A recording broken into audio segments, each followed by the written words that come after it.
Hi, and welcome to The Game of Life. I'm Andrew Mangusha, and on this episode, a very special guest, the gentle giant, actually the gentle beast, the man who started his career at Mongers, went to Impis, went to Cobs, went to the national team as well, not just going there, but he won the African Championship in 2007. Well, he was also part of the team that won Uganda's first Elgon Cup. In the studio with me, the one and only Victor Wadia. Welcome to The Game of Life. Thank you, Andrew. I'm really glad to have you because one of the reasons actually I'm very happy to have you in the studio is since we started our project of empowering athletes for life post-active sports, you've been there. Yes. You've attended the first Legends Marathon and the second. Yeah. And you've just attended another legendary thing called the Legends Cup. Yes. Yesterday, I saw you strapped. You had your arm strapped. I was worried that you wouldn't make it here, but then I'm glad you're here. Yeah, I'm here. It's just an old injury. I have arthritis due to that game. Yeah, so I had to strap it just to be safe. Okay. Yeah, but I'm here. You're here. We're glad you're our first rugby guest. Yes. That means something. Yeah. Victor, let's start with that Legends Cup because, we lost to Kenya again. For our viewers, the Legends Cup is a cup that happens between Ugandan rugby legends and Kenyan rugby legends. This was the third edition, right? Yes, third edition. Yeah. Unfortunately, Uganda, I'm speaking for Uganda now. Yes. We lost the first two. Yes. And then the third as well. Yes. But there was the first game. The first game because we have a return leg, September 27th. Around September. Around there, yes. Yeah. But the difference was quite narrow as compared to the first two editions. 17-19. 17-19, very narrow. Yeah. But you wanted to win, didn't you? Yeah, we are desperate to win. Yes. Yeah, but in the middle there, due to lack of concentration and then poor coordination, we slept a little and got quick 2 tries, which dented us so much. So in the second half, we tried to come back, but it was a bit not enough to win the game. We really closed down, but we could not win the game. Yeah. So it ended. But as usual, the Ugandan fans were on song. Yeah, they were happy. Of course, they were not happy in the first half. Yes. Actually, at one point, I could hear them in the background laughing at us. But when we started, when we scored the first try in the second half, they were happy. They all jumped up and started cheering and so much. And it gave us morale. So we scored another try and narrowed the gap to 17-19. But we could not close it. Does 1917 give you hope ahead of the return in Nairobi? It's a big hope. 2 points in rugby is nothing. Very nothing. In a second, it can be close. From 1 to 10, that's a very close score in So we are still hopeful that very hopeful. The first Legends Cup would come to Kampala. It should. Sure. We are going to work hard and make sure it comes. Okay. Victor, let's go back to where it started before you went to even Entebbe SS. Yeah. Did any one of your siblings or dad, maybe mom, uncle, play rugby? No. Where the hell? How did this happen? It just happened. The first time I saw a rugby game, I think I was in my O level. So we, those days, TVs in the village, Arua, it's very rare. So there was a video hall where we used to go and watch movie in our free. We would escape from school and go and watch movies on Sundays. So before the movies, there was some highlight, and it was rugby. So I looked at the game. People are passing the ball and running, tackling themselves. I'm like, what kind of sport is this? So I come to Entebbe, join Entebbe SS. So in my second term, we were playing football, interclass. So one day my friends come to me, my classmates come to me, like, we are going it's a game called rugby. We are going for training. So they come with this oval ball. So that one? Yeah, that one. Yes. So like we we are going for training. You have a very good size. You can play this game. You come and watch us train. So we go down. You know, the pitch is just right behind the teacher's quarter, behind our school. At Entebbe, Yeah, not very far. So where the Mongers used to play when they joined the league before they got this new pitch. So we go there. After 10 minutes, I see them training and hitting each other after warming. Of course, they warmed up and one stretched, and then they started, divided themselves, started hitting themselves, making racks and passing out the ball. After 10 minutes, I told them, I can't play this game. So I was in my uniform, white and gray trousers, had my jacket. I put my jacket on so that I don't get my uniform dirty. I joined them. Started playing. By the time the training ends, all my jacket was torn in pieces. That's how it started. Then I never looked back. And the rest is history. The rest was history. I forgot about football. Rugby. You discovered your right thing. Yes. What did you tell dad and mom about the jacket? It was not my dad and mom. I was staying with my uncle. Okay. So when I went home, of course, I didn't tell them about it because really they were not bothered with whatever you do out there, as long as you're back from school and what. So they didn't even know. So they got to know that I am doing this sport very, very, very later when I was already engaging into school activities, like having the school games and what. Let's stay right there. You're staying with uncle. Dad and mom had passed? No, they were around, but of course, are they still around? Yes. No, my mom passed out. Okay. Died in 2000 when I was in VAC actually. Vacation. Vacation. Yeah. Then my dad is still around. Okay. Yeah. So you were born in Arua? I was born in Bombo. Bombo Barracks. Bombo Barracks. My grandfather was an army guy in Amin's time, so I was born in Bombo. So then, of course, when he retired from army and once went to move to the village after. But I did my primary and O-level in Arua. Yeah. You were born in Arua? I was born in Bombo. In Bombo. So Wadia and Victor, because you went to Mvara, right? Yeah, Mvara. Mvara SS. Yeah, for my O-level. Okay. Yeah. I normally want to give you that warm feel when you come here. I'm asking whether you were born in Arua or Bombo. So which language do you speak in Bombo or in Arua? It's Lugbara. Lugbara? Yeah. Oh, yeah. Mikoni? Okay. Yeah. And then you say Miala. Yeah. I say Miala, you say? Yeah. So Mingoni. Mingoni. Mala. Miala. Yes. Yeah. Well, welcome to the game of life. Thank you. I like the way you entered rugby because one, you wanted to become, at your time, I don't know who was the star. Was it in football? In football? Yeah. You wanted to become that, I wanted to be Kanu Nwankwo. Nwankwo Kanu, yes. The Nigerian international. That's how I ended up in supporting Arsenal. Before I used to admire Leeds because of Lucas Radebe. Yes. That was my team. Okay. Then I watched this guy, Kanu Nwankwo. I think Superman. Yeah. Super guy. Of course, now Arsene Wenger and what the theories. This is the team where I'm supposed to be. Okay. That's now in 2000. Yeah. That's okay. Yeah. Till today.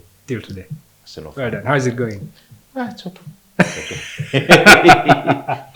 Okay, so you play rugby at Entebbe, and then before we know, it's very serious, and you're at Mongers, Entebbe Mongers. How do you get to Entebbe Mongers? Because I hear you are one of the people who started it. Yes, Entebbe Mongers, it's in our VAC, 2000. So we in VAC, we are very idle. A lot of how long, from after exams from November, you have up to October. Yeah. You're very idle. Yeah. So a couple of us. So there are a few guys who try to go back to the school to try to promote the game so that the game does not die in the school. Because most of us who are playing were in S6. So guys try to go back to train and the school was like, they are coming to interrupt the school with girls and what. So guys are like, since they don't want us in the school, why don't we form a team? So a couple of guys There's Adigas, Ronald, played for Mongers throughout. Just had like one loan season with Rhinos. There's a guy was called Julius Emieru. I've not seen for a long time. So maybe since 2000. There's Arthur Bajay. He played for Mongers, even played sevens for Uganda. There's this Dr. Raymond Dokonyero, played for Mongers. One point he was a chairman for Mongers. Oscar Olaro, they were in Kisubi. They also joined us. We formed together the team. There are a couple of guys. This current SNC for sevens, and then right now they are running the 15s. Sebalo Chikongo. He was one of the guys we formed the team with. There's a guy called Kanda from Entebbe. There's one I'm forgetting. Isaac Kazibwe. He's actually the very guy who convinced me to come. I could say he's the one who gave me the ball, who made me touch. Without him, I wouldn't have played the game of rugby. So he's the one who actually introduced. He was our scrum half. Very tiny guy, but very, very, very, very elusive. Very quick and good. And Mongers was born. So Mongers was born. So we started training through our VAC. We trained. After training for almost about 5, 6 or 8 months. So Oscar Olaro's brother, Sam Nikoma, was in Makerere and he was in Impis. So he started coming down. He comes and watches us.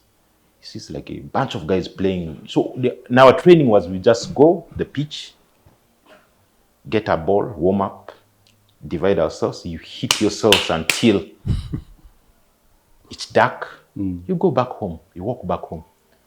So he comes and like, these guys. So he started giving us some skills because it was in Impis. Impis was playing in a league. And for us, we had not even joined any league going. We are nowhere. So we were just training ourselves after school. So he started giving us tips. So he organized a game with Impis. He brought a couple of guys.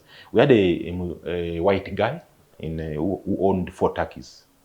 Steve something. I don't know whether he's still alive or whether he passed on. So that guy used to give us transport, support us here and there. So he organizes a game between us and Impis. So he brought a couple of guys from Impis and what.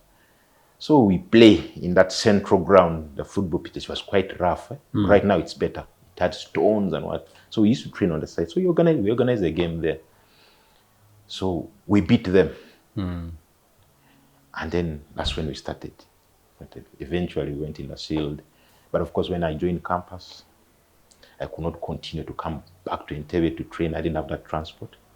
So I went and requested, through Sam Nkoma, I requested like, if I can train with Impis, then I'll be coming to play with what? Mongers. Because none of the guys had joined the Shield, which was the second league for the Super 6. Remember those days, it was Super 6, only 6 teams in the league. Then there was a Shield, which had the likes of Mongers, Buffaloes, and the rest. So I was like, then I can train here, then come be playing with, join the guys to play with. So that's when I joined Impis to train. Of course, after a couple of time, guys are like, no, you cannot play. You can't go and play for Mongers. You have to play for Impis. But I trained for a month. They could not give me a game. Then I told the captain, I'm sorry. I'm not going to continue playing with you guys. I'm going back to Mongers. The next weekend, he gives me a game to start. He gives me 1 half. The game after that, he gives me 60, about 60 or 70 minutes. The game, then the third game, full game. From that time, I became the main lock. The others were just, of Impis. The others are just now feeling. That's how my journey with Impis started.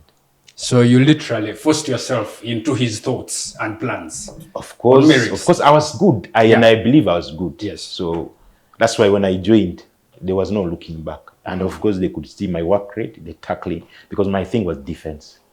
I was not You must have been really good because you got your first national call-up still at Impis. From Impis, yes.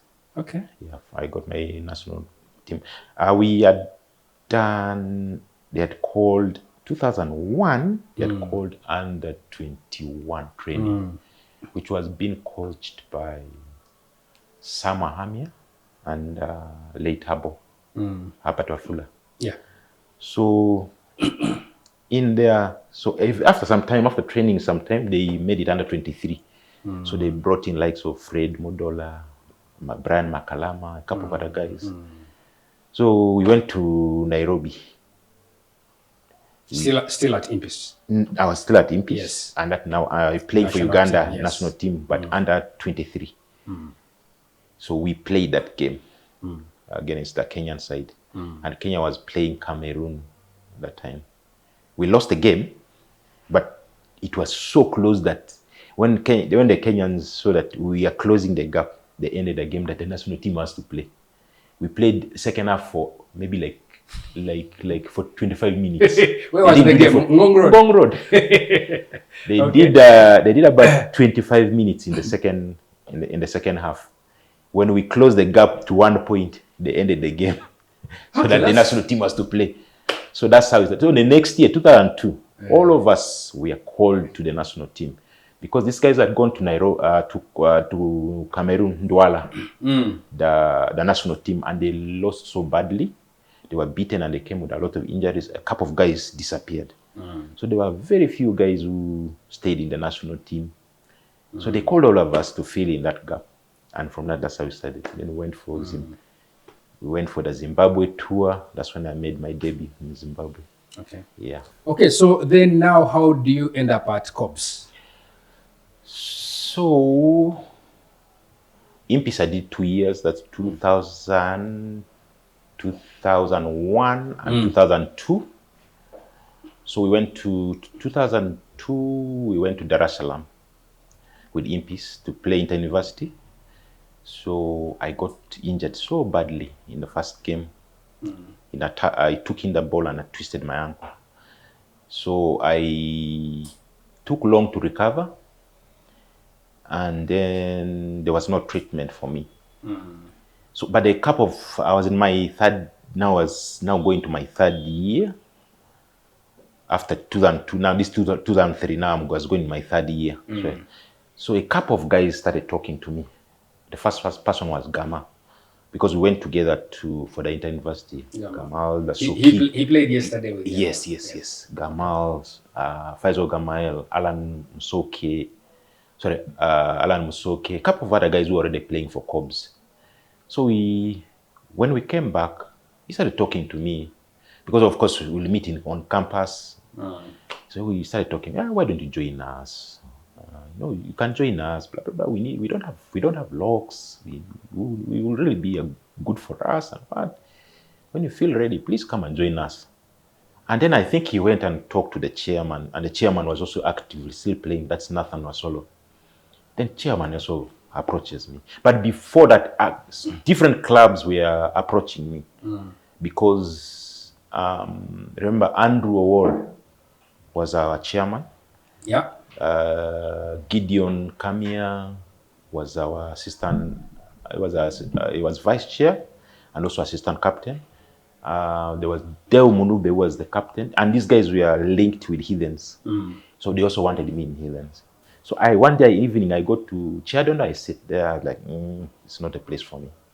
There's a group of the whites, and a group of the land, which are the Tabarokas, the one we played with yesterday, the fullback. Yes. The current chair of Chadon.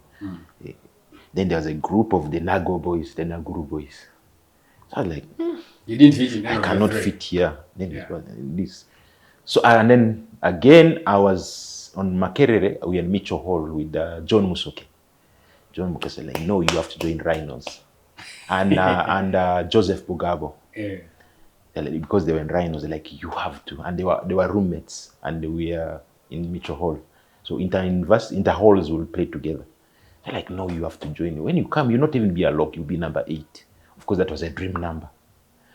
But I was like, these guys, they were playing good rugby and all that, but I didn't see myself really fitting in there because they were struggle through the league, and then every Friday they are drinking. Yes, Saturday they have a game, and that was not my kind of thing. Then Cobbs had was playing some good, brilliant rugby, nice backs.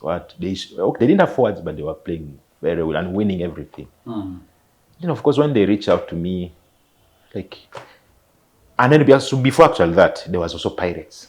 They called me, Fox or Jumbo, and a couple of the days, like, you come and join us. And by then, Ibra and Athio in Pirates, Roger Rukundo was there, and then these are guys who had also played with in Dar es Salaam. And my good friend Humphrey Ogwang is in Arua now. He's a regional manager with NSSF. So he's like, he was a class below me, but he was my good friend, on campus, a year below me, I mean. So he's like, no, you come and join us. Why do you want to go to a winning club? You come, we win together. Like, it's a good idea, but I think I'm okay with Cobs. They need me. So, of course, these guys that reached out to me, so I decided I gave Pirates a chance. I went, we made an appointment, like, let's come. At 6, we'll meet you at 6. So I went and sat at Legends, which is what was Kampala Club by then, at the stands. I waited up to 7. No one turned up for Pirates. No one. The Foxes, they didn't turn up. To meet them, it wasn't, that time there was nothing. Just come and join us. Okay, because I wanted also them to treat my uncle, because I really struggled for a while. They didn't turn up. I went back to campus. Then I pick up phone. I call Nathan Wasolo. Like, I want to come and join Cobs. I'm ready to join Cobs. Actually, before that, I made a decision. Do you know what? I'm in 3rd year. I don't need any distraction. I need to concentrate on my books and complete my degree. Because I was on campus, I was doing economics. And I'd quite not done well in my 2nd year because of these rugby travels, Zimbabwe, and my grade had dropped. Like, no, let me concentrate and improve my grade. Then I got down for training. I was still limping. I was, you know what? I cannot continue like this. Let me train. This thing will strengthen. I go for training. We start training. We just started training like this. Guys from the sports union, Makerere, they come down to have a meeting. They stop training. We sit in the middle of the pitch. Okay. They stop. I was like, but can we do this meeting after training? We have just started training. The league is going to start. Just guys, just come down for a meeting. Then I was like, nah. I just got my bag. I walked to my hall, Mitchell Hall. What was the meeting about? It was just to meet. Of course, by then Impis was having a lot of issues, management, the university, the club, and all. They just wanted to straighten things and what. Okay. But this can happen after training. We can organize in days because we used to train Tuesday and Thursday. So Mondays for hill work. Okay. So we can do this meeting another day. Or after training, we stay within the university. We can have an hour after, and then we walk to the hall. So I interrupt training. So I pick my bag. I go to the hall. I pick a phone. I call Nathan. Nathan, you come and meet me tomorrow. At what? At Legends, which was Kampala Rugby Club. I go there. I meet Nathan, and he's like, Nathan, with his Cobs and blah blah blah. He introduces himself and what. I'm good to have you here in Cobs. What challenges do you have? What do you want from us? I don't need anything from you. You want to play? All I want is treatment. My uncle, because of course the captain and Gideon Kamia and had gone to Penina, who was of course the sports tutor by then. I think she just retired last year. Penina Kabenge. Yeah. So Penina had given him 45,000.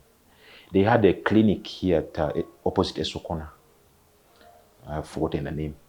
So they told me, you go and pay this money there. Should be do a few to see the physio. So I paid 45. That was 3. It only could cater for 3 times to see the physio. After that, there was nothing, and I was still in pain. Then I went back to them. They became dodgy. And those are some of the issues actually which they were trying to come and straighten out. So I was like, no. This guy was like, know what? We have a clinic on Kamocha. Yeah. There was a clinic. There's a gentleman called Fred. He ended up actually being our national team physio. But now time of play, the other clinic, it was called, I've forgotten the name. So I go there, like, you go there until you feel you're okay, you come and join us. So I was like, just like that, like, yeah, you just go there. I've already informed him. You go there anytime you want. Until you're good to go. Until you're good to go. Yeah. And then you come and join us. So I go there the first time, guy treats me. I go the next day, he treats me. I go again. By the time the week is ending, I came on a Thursday, like I told no one. After Monday, Tuesday, the Thursday I came down for training at Legends. I told them I want to train. Like, are you sure you're okay? Like, yeah, I was still running while limping. Like, I want to train. Like, you join. We trained. They named me on the team. And who are we playing? We are playing against Impis, the first game at Makerere. So they named to start, just like that. And now they're naming you to start. Are you healed now? It's not completely, but I was ready to play. You know this rugby, how addictive it is. I was ready to play. And that time, this time the physios will not allow you to. Yeah. They will say you're going to worsen the injury. So I just strapped. I tell them I'm ready to play. I'm not going to wait. I was like, okay, if you feel, of course I could run, but with some limp. We will go to Impis, play. Guys see me playing. Every time I got the ball, there are like 5 guys coming at me. And then Cubs were just using this, just one pass try. So the flyer by then was Victor Kalimgogo, yes, a brother to Alex Kalimgogo. He just he just calls me, I want you there. He gets the ball. Yes. He gets the ball, he runs wide, he gives it back inside. Sorry. Yes, you can. Yeah, he gives it back inside to me. And then I take a hard hit, collect 5 guys there, a quick rack. He sends the ball out to try. The game became so easy. Wow. So that's how I ended up in Cubs. Wow, what a story. You remind me of some transfers in the local football league. How some of these transfers would happen. Someone is at 3 different clubs in a day, and before you know it's come through. But and what a story! You go on to win several championships with Cubs. You're part of the team that does the ping pong with Heathens. The last I counted, you won about 6 championships. Over 6. Unless I've tried to link up with a couple of guys before this. Yeah. But one was driving. I don't have the record properly. So you want to watch, but at least you know 6. Yes, I know over 6. Yeah. That's the National League title. Okay. And then, of course, now you become more established on the national team. And then Kenya had tortured us quite enough in the Elgon Cup. And you were one of the people who actually break that jinx. Take us to that. Yeah, before that, actually, we beat them for the first time in 2002 in Gong Road. Gong Road. Okay. Where in the dying minutes, where Timothy Mudola intercepts a pass from a Kenyan center and goes center post. And I think that game ended 31-29 or 28. That's 2002. 2002, okay. And that's when things started turning around. Before that, they were calling us usual customers. Yeah. So because they would, we will train here, we go to Nairobi, 57. I actually remember, because that game also had many Ugandan fans in Nairobi. It's like we had won a championship or something, like a real title. But it set the stage. Actually, they started taking us serious. Yeah. And we traveled 1 week earlier. We stayed in Kasarani and then we moved to our located hotel, Hilton, on a Thursday. We went on a Sunday. From Sunday to Thursday, we were in Kasarani. Wake up in the morning, train in the evening. So we are prepared. While for these Kenyans, they assembled on a Friday. Because they knew. Yeah, our guys are in town. Yes. Usual customers. We will call usual customers. Yes. from that time, that's when they started taking us serious. And actually, a couple of the guys retired in that game. Nathan Wasolo, late Herbert Wafula, retired with that game. Bankens, Bukenya. Oh, Bankens. Yeah, I remember him. I think he's in Mukono. He's working with Mukono University. He retired, and a couple of other guys.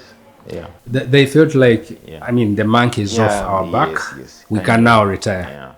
Because also family was starting to check in, work, and they were quite also, they were 28, 29. They felt like they have done enough. Because I told in the hotel, even at Hilton, I told them, you know what, guys are retiring too early after the game.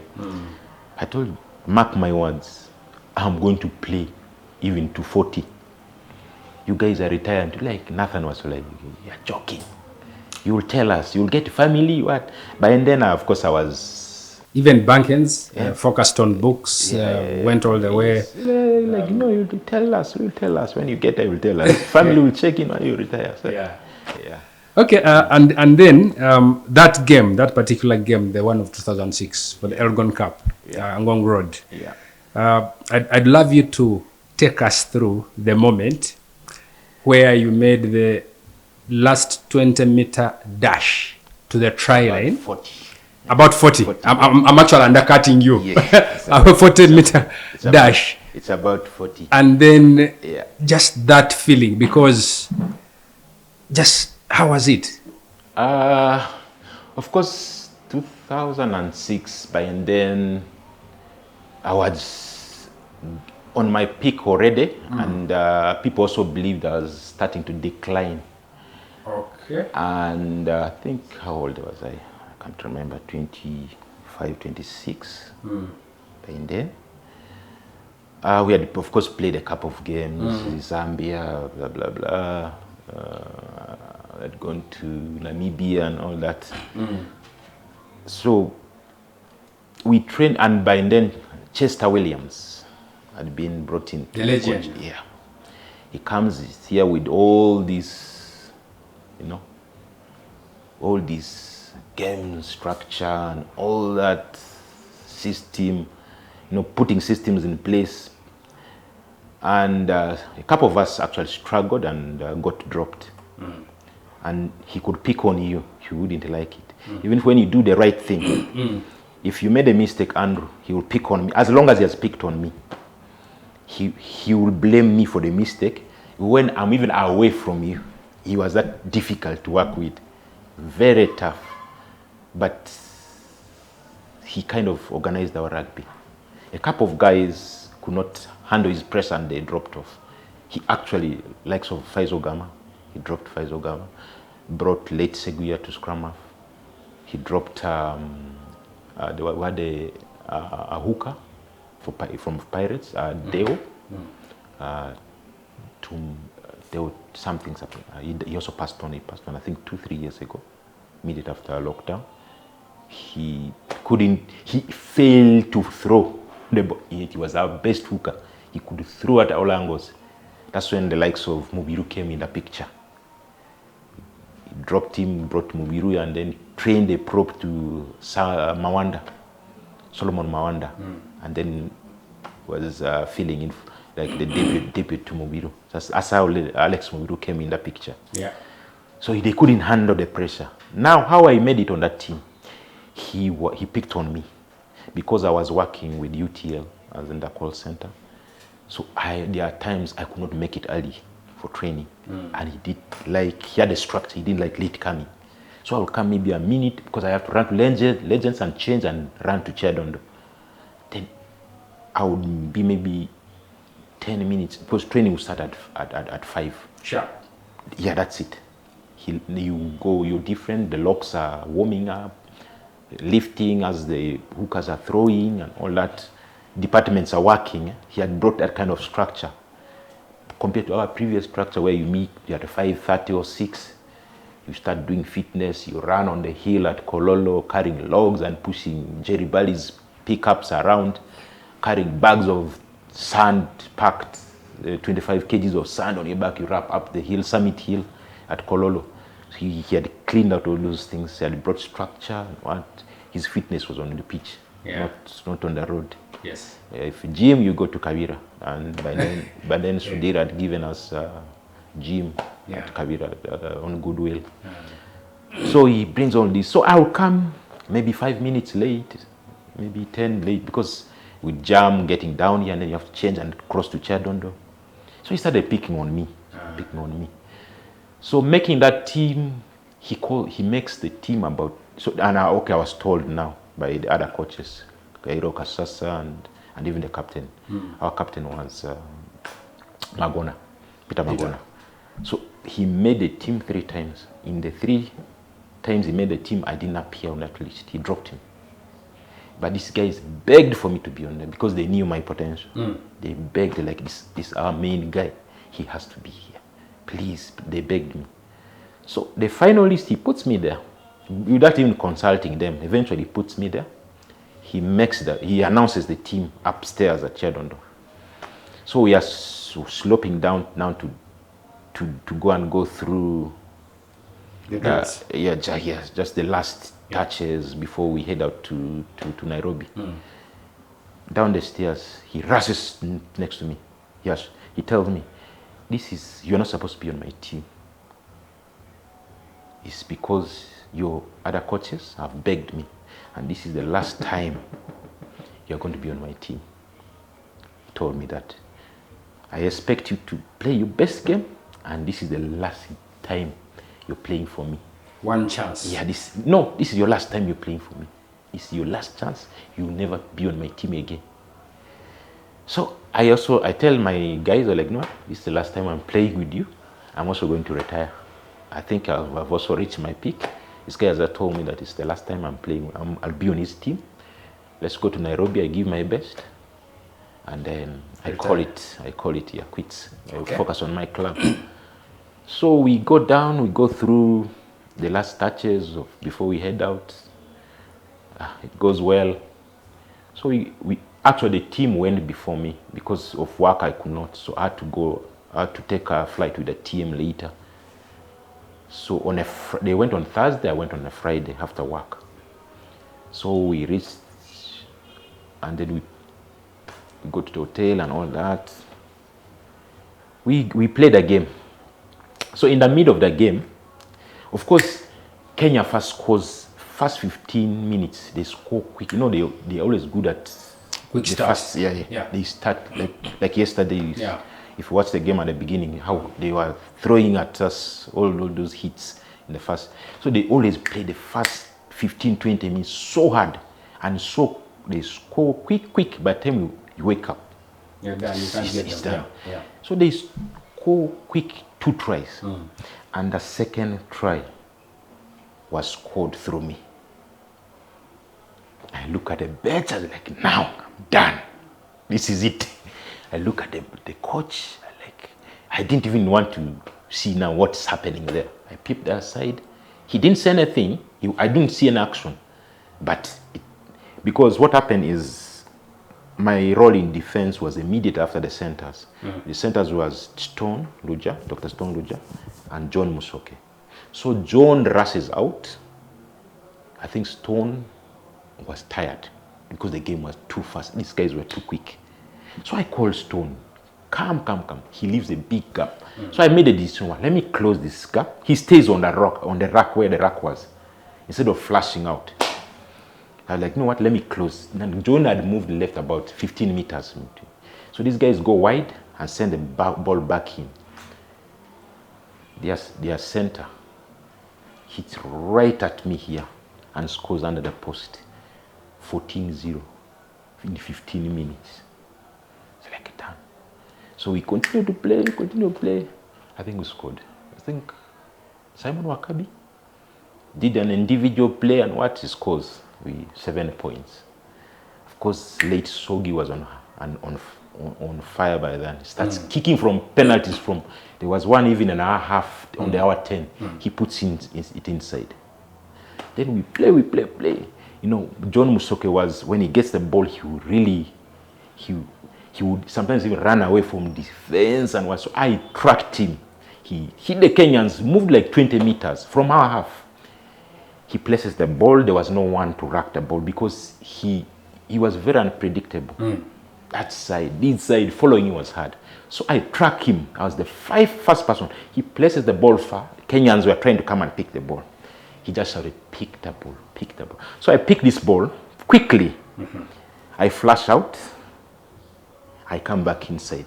Because when I flash out, these guys think I'm going to go wide and may probably pass the ball. So I hit right in next to the rack here. And there was, because since they flashed out, there was a big gap. So I just hit this gap straight. And that's for 40 minutes. I scored that try. And we go up. We're now leading them. So of course, Late Sogi continued. So that's how we ended up winning. The game ends. Of course, you're celebrating yes, with your teammates. Yeah. Ghanaians are crazy. Yeah. Where's Chester Williams? He was there. He didn't say anything to me. Nothing. I also ignored him. Okay. Nothing. And for me, my flight was also immediately after the game. Yeah. Because after the game, for them, they were flying out the next day in the evening. Me had to leave because I had to come back to work. Maybe for those watching, Chester Williams is a rugby legend. Was the only black on that Springbok team that won South Africa's first World Cup with Nelson Mandela. If you've watched the movie Invictus, you need to check it out. Big legend. So to be, managing the country and taking us all the way, of course, that's the Elgon Cup. Yeah. But the rapport didn't seem to work out, but somehow he still found a way, because after that I would love to know what happened next. Of course, now of course after the game immediately he didn't talk to me or anything or come say what with me, because I also at one point I tried to avoid him because now we didn't have a good rapport with him, so I tried to avoid him. So of course I left, I came back. So the next, I think it was a Tuesday or one day, they gave us a day off and we started training. I think we had a game coming up. So no, before the game he called a team. When we came back, he called a get together for the team. Asked the union to organize, I think it was takeout around one of those clubs around that Buganda Road there. He organized. But after every game, he would do that, takes the team out, and he has his papers, gives you feedback. The number of tackles missed, number of tackles made, number of runs, number of carries, and all that. He had his stats he'll give. So he's passing out his papers, and what? You put them on paper, he just talks to you briefly, gives you go and read for yourself. So on my paper I read. The only thing he wrote is, I could not believe you can run that fast. Wow. That's the only thing he wrote on my paper. Wow. I couldn't believe you could run that fast. How did you feel? Of course, it's from someone who never appreciates anything you do. Yeah. Of course, it was a lot of excitement. I could not also believe that was a comment from him. Like in training before that, like I told you, someone will knock on that side. I'm not even there. He will come for me. Sometimes my team, no, it's not him. Then he walks away. He doesn't say anything. He just walks, because he just wants to. He has picked on you. From that time, that was it. He left me completely alone. Didn't bother me. He didn't say, no, I'm done with you. What? It is said that because of your nature, you are imposing, but you also don't talk that much. Yeah, maybe. So people don't know what to expect of you. They can't get stuff from you. Do you think that contributed? Maybe that could be one of the reasons. That could be one of the reasons. You never know. Because I was quite quiet. I would say naturally I'm an introvert, and before I open up to you, you have to open up. I feel like I'm stepping your space. So most of the time, if you do not open up, I keep to myself. I don't like to step in people's. It may be like hello, and that's it. If you don't pick up a conversation. But we also know that in your circles you're one of the naughtiest. One of the naughtiest. That sometimes you pull off things that are like, is it Victor? But before we leave Chester Williams and we move on to because he set that foundation for 2007 Africa championships. Before that, a story is told of when he was first appointed, and he flew to Morocco where you guys were playing, and what he saw was, just tell me, because it's quite an interesting story. Yes, like I told you, okay, he was appointed. It was a deal between Uganda Rugby Union and Saru. South Africa Rugby Union. Yes. So to give technical support to Uganda. Yeah, so that's how he came. So Saru contributes something, does some percentage, Uganda does something. Yeah. That's how he came into Uganda. So here, of course, by then the sponsors was Nile Breweries, who was doing his accommodation and paying his salary, and on which Uganda Rugby Union was supposed to cover. So when he was appointed, and by two we still had our local coaches, like Aero Kasasa, Fox Ojambo, Tolbert Onyango coming in to also give some technical support. So we flew to Morocco. Yeah. So he lands there. He appears in the hotel after maybe a day. He appears, meets us, and trying to know each other's names. And then what do you do? Then he finds out that most of the guys were graduates. Someone was he's a pharmacist, likes of Magona, a doctor, blah, blah, blah. Likes of Edmond Tumsime, they were completing telecom engineering, blah, blah. It's like, but you guys, this is unbelievable. You look like a bunch of, but you guys all having degrees and what? I wish I had this opportunity. I didn't have this opportunity like you guys. This is amazing and what? So that's how we meet him. So we go in a game. He sits just as a guest. He was not involved technically, just taking his notes and watching us. Of course, we are a bunch of fit players. We did a lot of running here. Like I told you, at the Kololo Summit. Yes. And then they brought in the guy who trained at least Peter Okoti, late Peter Okoti, giving us those jumps. What he goes to the gym, we jump with weights. What? You taking us through all the SNC, which athletes were doing, and those exercises and all that. We are very fit, but we had no game plan. No idea about the structure. The game plan was there was no structure. Yeah. It was fitness. So everyone was where the ball is. So that's how teams will beat us. They just swing. We tackle hard and all, but they just swing. We gave Morocco hard time, but the game ended 33-3. Oh. Yes. Yeah. We gave them a hard time. Tackled them so much and all that, but they won the game with a big margin. Yeah. So that's how Chester came in. Even when they came here, we lost the game narrowly. It was 5-3. 5-3. Yeah. But it's because we should have those extra adjustments. Yeah. Selfishness, and then also we had a couple of players who were very selfish. That's the fact, and also just that maturity. There's an overlap. Just someone picking to throw the ball back, they take it in. So what Chester did was there was a good starting point of fitness. Yeah. Then introduced the structure in, and then even when he left, that team was still good enough to go and become African champions. He just set he took our rugby from down here to this level. Even this 2007, it was, I must say, it should have been him, not another coach. Yeah. The experience of being an African champion. It was something nice. Very, very nice, because we are underdogs, by the way. Yeah. When we won it, so Saru, like I said, had a thing still with Uganda, this technical support. After that, 2006, Chester left and went back, and didn't return. So they again sent us David Dobella, and she had been working with the women's side in the assistant coach or something. Yeah. So he comes in and he was a different character, a bit calmer than Chester. But technically, I think Chester was much better. Yeah, he really organized that. Then we work with him and all that. So we had that to go to SA for a week. Still on that relationship and what. Yeah. And then when we go there, we trained at Pretoria University and what, even and then Blue Bulls as well. So Pardon? yeah, Blue Bulls. Yeah. Okay. We had training there. They had this hooker.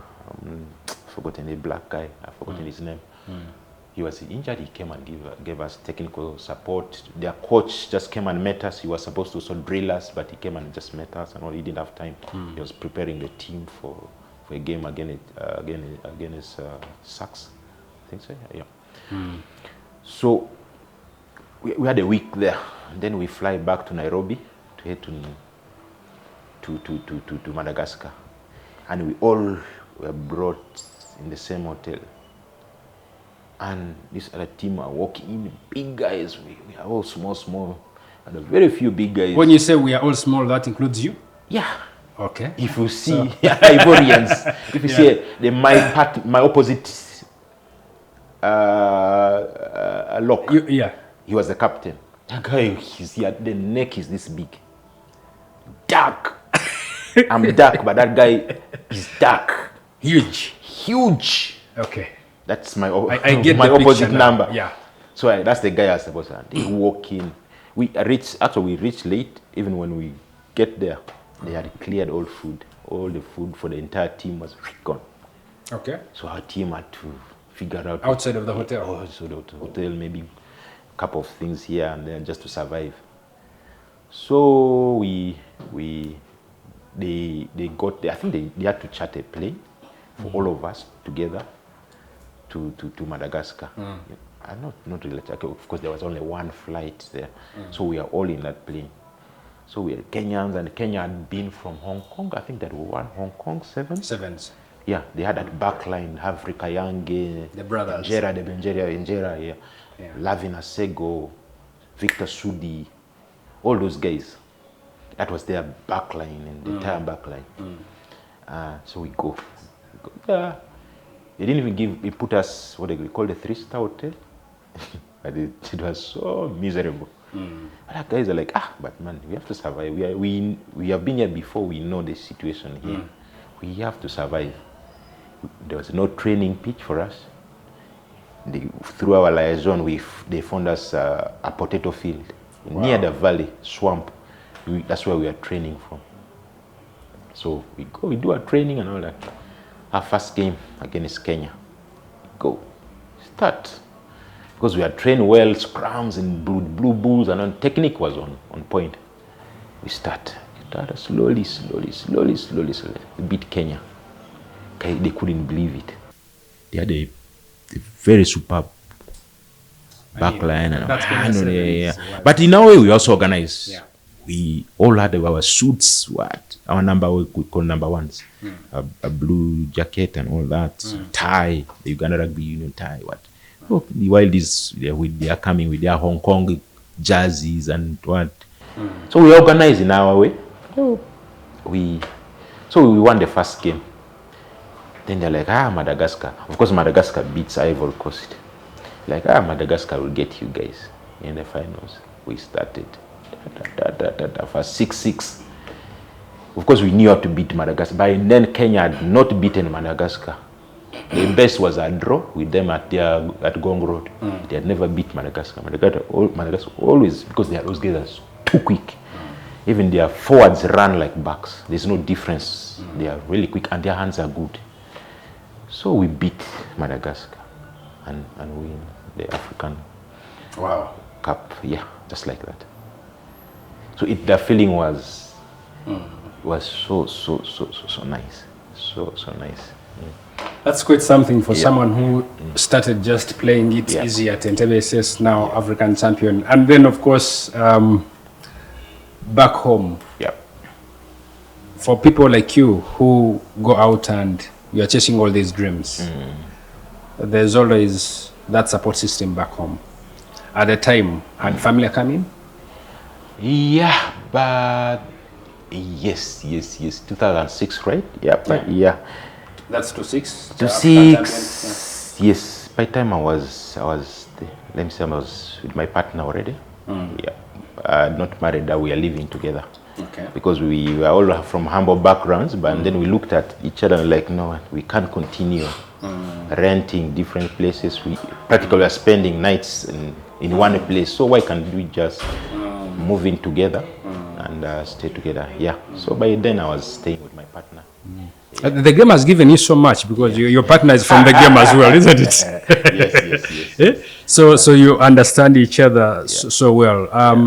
When the kids come in, it gets a little complicated, doesn't it? Yeah. Of course, when the kids came in, it was a little bit tougher. But of course, by then I was also almost retiring from the national team. Yeah, and already. You had time for Yeah, already. That's now. My firstborn was in 2009, June. So by then I was practically done with the national team. It was just here and there. Yeah. So of course, now the focus was more of the club and to play for the club and that kind of thing. So yeah. And then at university, what did you study?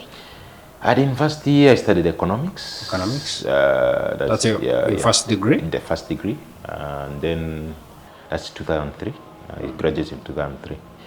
Then 2018. Of course, now, and then I was concluding with also with COBS.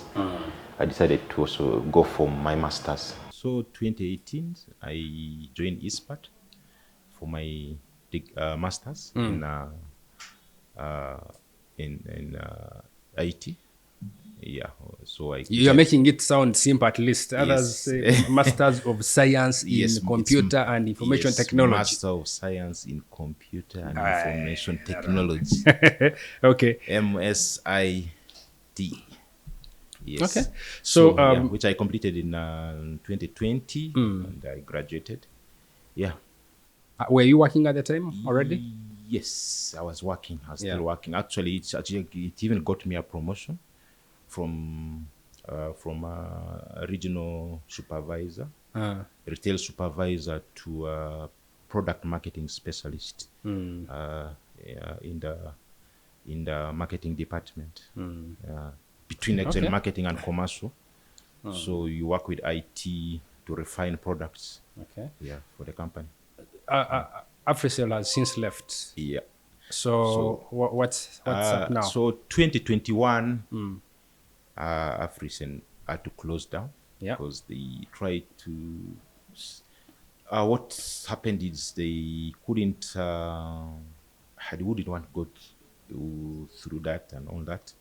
Whatever happened, but they could not stay in the market anymore, and they couldn't get a buyer who could really take it off because they wanted to sell all thing with staff. They didn't want to let's say sell to MTN, then where they had to pay staff, that kind of thing. Because MTN wanted to buy, they refused. Airtel wanted, they refused. They wanted an independent investor to take over so that they can retain staff. Because if they sold you, then the buying company had to pay you guys. Exactly. Okay. So that's what they didn't want to. So eventually they didn't get, so they decided to close down. Just close shop. Yeah, because they had bought from the Gambia, Congo and what. So they decided to move on. Of course, that led to loss of jobs for hundreds of a couple Ugandans. Up to now, some most of the guys are still home. Yeah. That includes you? No, yes. 2021 October. So since 2021 October? That's the last time I worked. Yeah. Wow. Yeah. And you have a master's? Yeah, I have master's. First degree. And you're an African champion? Master's, African champion. Yeah. I'm trying to make that make sense, especially that you have a family. Yeah. You still have to provide. Yes. How is that happening? Of course, it's very, very, very, very, very, very tough. Very tough. Very tough. In that sometimes you even question yourself, like, why am I still living anyway?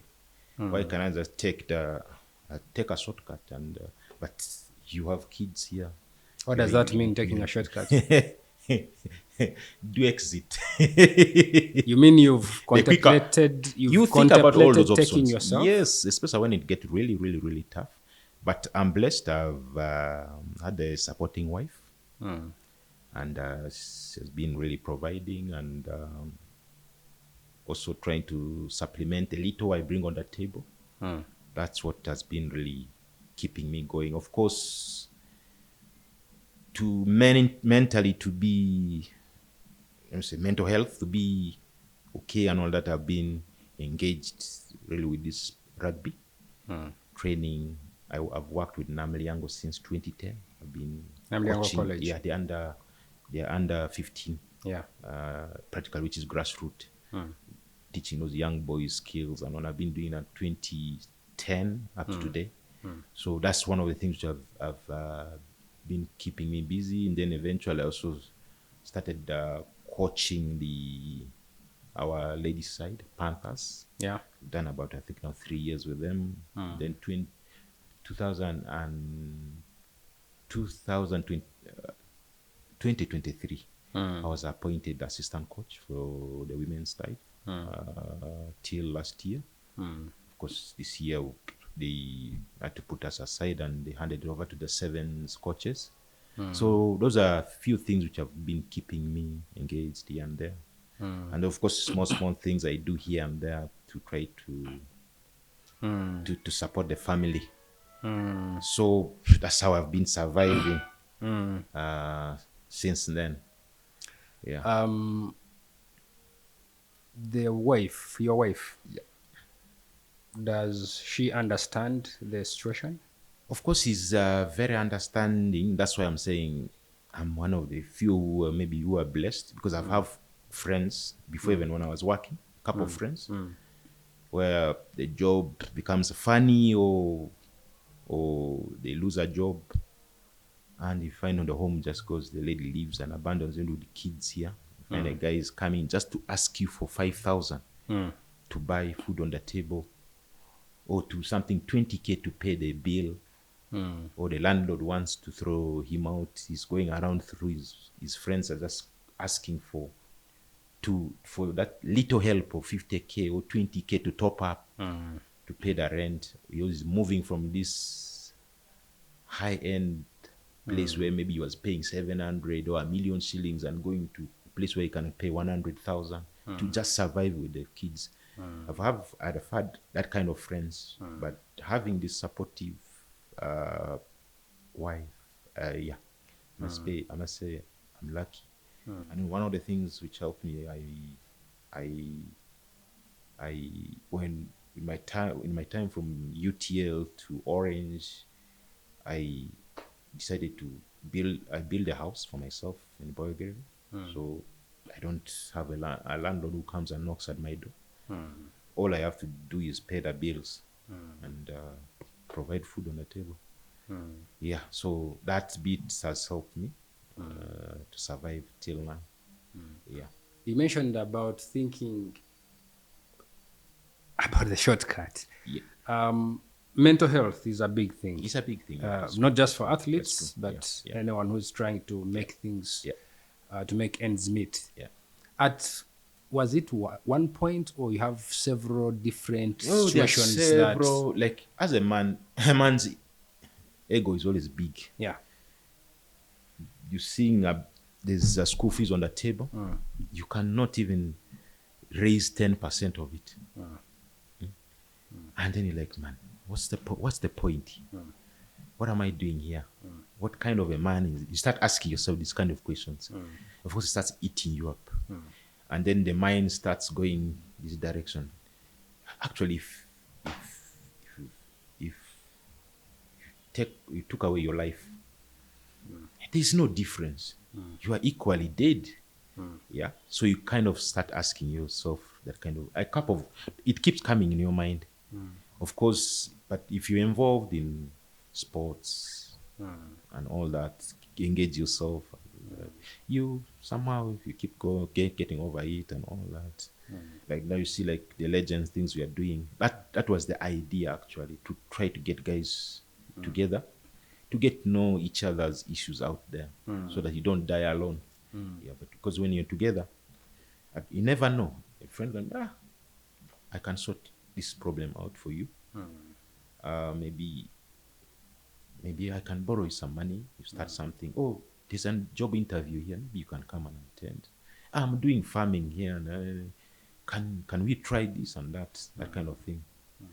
So that's one of the reasons why we started these legends. Did you ever share with your wife when these moments happened? I always, You actually wanted but to take yourself? that bit of me trying to think like these things are coming in my mind of trying to, maybe I take a shortcut off. I have never discussed that with her, but She's anything here. which comes up, I discuss with her. Like, even I tell, like, I even keep asking her frequently. I'm really putting a lot of pressure on you. I can feel you're breaking down. What? But just understand. And like, no, it's okay. What? We have been in this together. What? We started from humble backgrounds. What? I understand. I know if you one day things will get better. If you will, of course, you can see that he's really struggling. All the bills on hand, because sometimes what you raise is really, it's too little to support. But somehow she manages to, yeah. And there's something new. You've managed to keep updating your credentials. I've actually, she is the one who encouraged me. Your wife. Yes. Okay. Right when the job was concluding, so we kept 2021. We kept going. We have time. You sit, then go through things. Then it's like, there's a place called Refactory. They do a lot of skilling and what. So I Googled them. I could not find much information about. I asked my friends I've done my masters with. A couple of guys are like, do you know about Refactory? They had no idea. So I delayed it till this year. I was like, last year. So I decided to drive to find where Refactory is. I put it on Google Maps. Google Maps. I drive. I find Clark University was hosting them.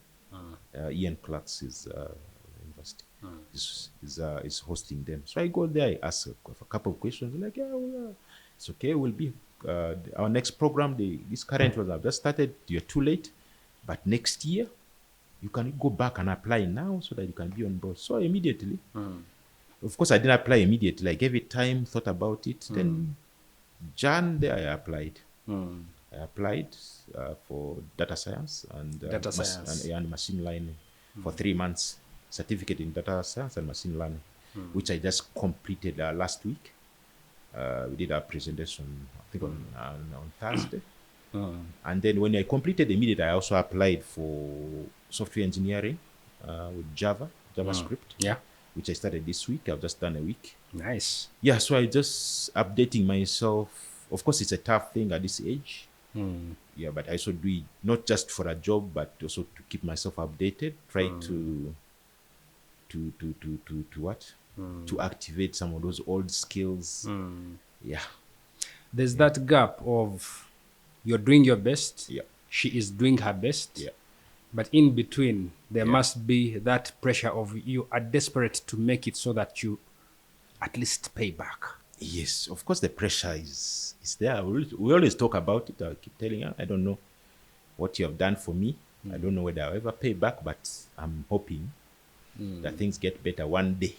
At least I'll take it off your hands and maybe manage it. Yeah. You just pray for that day, and they're like, don't talk that way, and blah blah blah blah. We are in this thing together, and what. Of course, you when it's not coming from your, say, from money, it's not coming from your hands. You don't feel it. You don't feel it. But we frequently talk about it. She has not said anything negative, but when you see her breaking down, fighting with the bills here and then, like, I would have, we used to bring together and tell, if she's handling this, I handle this. But now she's handling everything. You feel even making decisions, you feel you shouldn't be making decisions because you are not contributing financially, and your decision practically does not make sense. Yeah, so let the other person just go with whatever they want to do. Of course, that's the times when it starts eating you.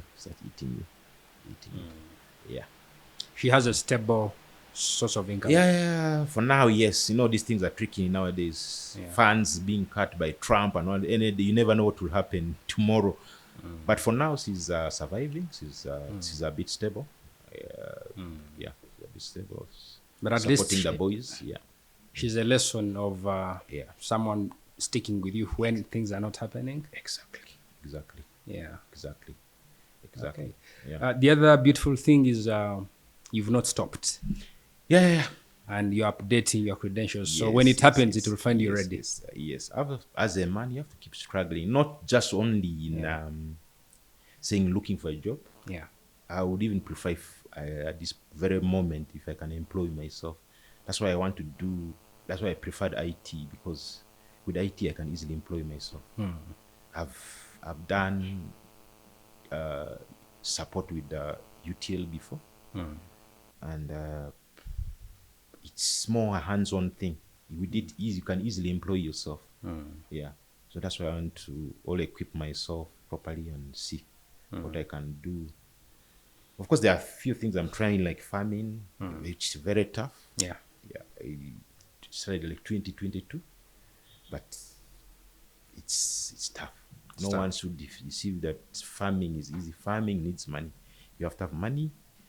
You have to go in the angle of maybe more of also processing, maybe before you hit the market. This thing, like from the garden to the market, it's crap. How has rugby helped you in dealing with the situations you've dealt with now? Rugby, how it has helped me is a couple of friends meet. Okay, it engages me, and I always have something to do. Of course, sometimes small you get maybe small gigs, like a school like Namliango can give you something small, and which helps you going. You can at least manage transport here and there, and then there are so many friends in rugby. Actually, not just friends, they're brothers. Because I've come with a couple of guys all the way, like Dr. Stone Luja, Yeah. couple of other guys. They are brothers, so they keep holding your hand here and there. If you have a challenge, medical or what, they chip in. And you can go. They can send you to a doctor and get treatment and for free, because he's a doctor as well. Yeah. So you get a free treatment here, or a subsidized fee and all that. So that network it has been key in all this. And when you get these challenges, at least you have people around you. Okay. Yeah. You have two boys. Yeah, I have two The boys. eldest is, how old is he? 15, going to make 16 in June. Okay. Heroes Day. He's And a hero. Yeah. He's a hero. So Okay. the young one is 10. 10. Made 10 in Feb. Okay. Born almost the same month as me. So he made 10. Yeah. And they're not playing rugby. At the moment, they're not playing rugby. They are doing football on Saturdays with Edgar's, yes. Edgar's. And then currently also they're doing basketball at Fusion. With, You just dropped them off. Yeah, we just dropped them off. Okay. Actually, You need to pick them. it's almost time to pick them at 6 as we pick them. Yeah. With, I think they call Dream something. Dream. There's a Dream something. There's an academy. Yeah, at Fusion. Design Hub. So they train from there. You'll send them our greetings from the Game of Life. Also to their mom. Tell her we love her and the whole family. Thank you. Yeah. So we are going to do our last segment. Yes. Which is something very special. Yeah. We'll be right back. In the meantime, click that subscription button on YouTube. Follow the Game of Life with Andrew M. And continue supporting us, because it's only that way that you support us to continue giving you quality work, as well as bring you great guests like Victor Wadia. Thanks. Victor, at the end of our show, we have a very beautiful tradition. Yes. Where you get to receive advice from the guest who came before you. Yes. But you also give a word of advice, maybe a lesson from life, some wisdom to the next guest who you do not know. Yes. We had a trailblazer in golf. Yes. Legend Deo Akope. Yeah. in the last episode, and his advice was quite simple: Yeah. never give up. Yes. And listening to your story, listening to your story, It I mean, clicks. again, he emphasized the coming, the next guest is a very important guest. What I can tell them is never give up. Just how profound is that, given what you've just shared with us? Yeah, first of all, Dewa Kope was my classmate Okay. in S5 in Entebbe. Okay. Though because of now his golf things and what he ended up, I think he finished up in Kololo or something. Kololo SS only here in Kampala. Because now he was so deep in golf, even when he was there, most of the time he escaped out of school to go and do golf. So that was his thing. So S6, he didn't do it with us. Yes, he just stopped at S5. He was my classmate in Entebbe SS. Yeah. Yeah. The advice really, it kind of relates with my story and all that. Yeah. Yeah. So Now, yeah. now that it relates, and I'm really happy because the connection is so deep. It's like he knew you were coming to sit over here. Yeah. We have our next guest. Yeah. Could be a lady, could be a gentleman, could be anyone. You don't know them. Yeah. What piece of advice or life lesson would you want to leave for them? What should I say now? My advice was almost going to be what Deo left for me. Okay. Exactly. Like looking at my story, that it was almost the same. So I don't know how I should put it. Just we have to keep fighting. Keep fighting. Keep fighting Yeah. on. We can't give up on life. Yeah. We have to continue fighting and fighting and fighting. There is a reason why we are here. So if you give up, then you are giving up on everything. Yeah. Your young ones, the people who do look up to you. Like I told you, I've been working with young kids from Namliango since 2010. Yes. I meet a couple of them who are now working and coach. So I feel good about it. Yeah. A couple of them are playing rugby at the high end. You feel good about it. So imagine I gave up. I would be having all that. Maybe my skills I give them, turn them around. So my advice for the next person to be to just, let's keep fighting on. Let's not give up till the end. Yeah.